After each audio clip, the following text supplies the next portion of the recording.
तो जैसा मैंने कल वीडियो में बताया था कि उसने मेरे से एक लेटर लिखवाया था। बेशक उसने अपने साजिश को अंजाम दिया है, लेकिन उसने उसका मिसयूज कैसे किया वो आज बताती हूँ। मेरी बेटी 1.5 साल की थी, तब वो फीडिंग करती थी।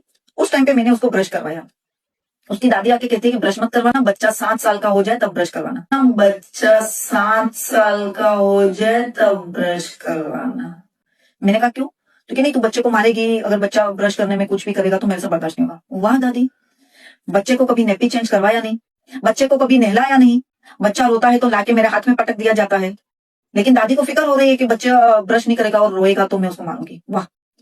और दूसरी बात, इस्लाम के बहुत से फिरके हैं, बहुत से फिरकों में यही होता है शायद कि बच्चा 7 साल का हो जाए तब तो नमाज सिखाई जाती है। फिर यहाँ पर मैं बच्चे को अगर 7 साल में ब्रश करवाऊं तो फिर बच्चे को मैं नमाज कब सिखाऊंगी? खैर, तीसरी बात कि इस बात की क्या गारंटी है कि 7 साल का बच्चा रोएगा नहीं? नहीं, आप लोगों के घर में बच्चे हैं ना, 7 साल का बच्चा रोता नहीं है। खैर, उस टाइम पे मैं चुप हो गई, क्योंकि मुझे मालूम था कि अगर मैं बोली तो मेरे माता पिता को बुलाया जाएगा यहाँ पे क्या करने के लिए? माफी मांगने के लिए, क्योंकि उन्होंने पिछले 7 साल में यही किया है। मतलब मेरी गलती हो या गलतियां निकाली जाती थी जबरदस्ती मेरी, उसके बारे में बाद में बात करूंगी। तो मेरी गलतियां निकाल निकाल के मेरे माता पिता को बुलाया जाता था माफी मांगने के लिए, इसलिए मैं चुप हो गई। ठीक है, अब 12 महीने निकल चुके। 12 महीने बाद मेरी बेटी हो गई अब 2.5 साल की। अब ना वो फीडिंग करती है, वो बाहर का भी खाती है, वो स्कूल भी जा रही है अब प्ले ग्रुप में, और अब उसके मुंह से बास भी आ रही है। मैंने ब्रश शुरू किया तो उसने पूछा कि मैंने मना किया था, क्यों ब्रश करवाया? तो मैंने कहा देखो बच्चा प्ले ग्रुप में जा रहा है, बाहर का खा रहा है, देखो बदबू आ रही है इसलिए। नहीं, लेकिन मैंने मना किया था ना। मैं आप सबसे पूछती हूँ कि वो कौन जो उसकी बात हर बार मानी जाए, और वो भी बेमतलब की? ठीक है, उसने पापा के घर भेजा मुझे। मैं पापा के घर गई, पापा ने बोला क्या हुआ? मैंने कहा पापा ऐसा ऐसा हुआ। तो एक शेख साहब थे, वो बहुत अच्छे इंसान थे, सोशल वर्कर भी थे और अपने आप में एक जज थे। पापा ने उनको कॉल किया कि शेख साहब ऐसा ऐसा हुआ है। तो उन्होंने बोला कि सकीना को भेजो घर मेरे। मैं गई, तो पूछा बेटा सकीना बता क्या हुआ? मैंने कहा अंकल, अच्छे इंसान थे, सोशल वर्कर भी थे और अपने आप में एक जज थे। पापा ने उनको कॉल किया कि शेख साहब ऐसा ऐसा हुआ है। तो उन्होंने बोला कि सकीना को भेजो घर मेरे। मैं गई, तो पूछा बेटा सकीना बता क्या हुआ? मैंने कहा अंकल ऐसा ऐसा हुआ।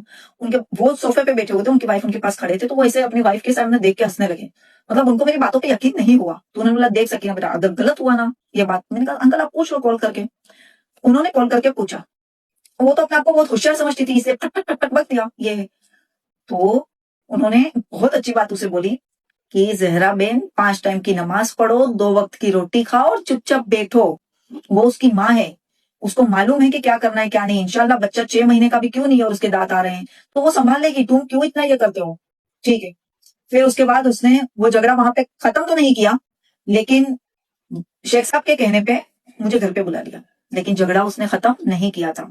उसके थोड़े ही दिन बाद मेरे पापा के घर में कुछ फंक्शन था, इनविटेशन दिया। इनविटेशन के टाइम पे भी कुछ नहीं बोला उसने। इनविटेशन देने वाले इनविटेशन देके गए, फिर उसने बोला कि या तो तू तेरे पापा के घर जाएगी नहीं फंक्शन में, और अगर गई तो वापिस आएगी नहीं। मैंने कहा क्यों? क्योंकि क्यों, इतने दिन पहले ये हुआ था तो तेरे पापा ने माफी नहीं मांगी मेरे से आके। मैंने कहा पापा क्यों माफी मांगेंगे, वो शेख साहब ने सब सॉर्ट आउट कर दिया ना। तो कहने वो तो शेख साहब ने सॉर्ट आउट किया ना, तेरे पापा ने। लेकिन मेरे पापा ने भी तो शेख साहब को बोला ना, उनको शेख साहब को कोई सपना आया था क्या?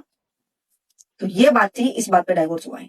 उस दिन फिर मेरे को अब तमाजी सटकली हो गई। अब नहीं आएंगे मेरे पापा माफी मांगने, तेरे को जो करना है कर।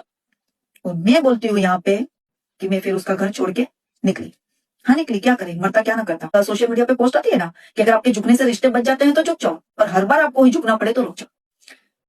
तो बस वो रुक गई थी। हालांकि इसके बाद का जो वीडियो आएगा उसमें मैं उसको बताऊंगी कि उसने हर बार मेरे पापा से माफी मंगवा के कितनी गलती की है।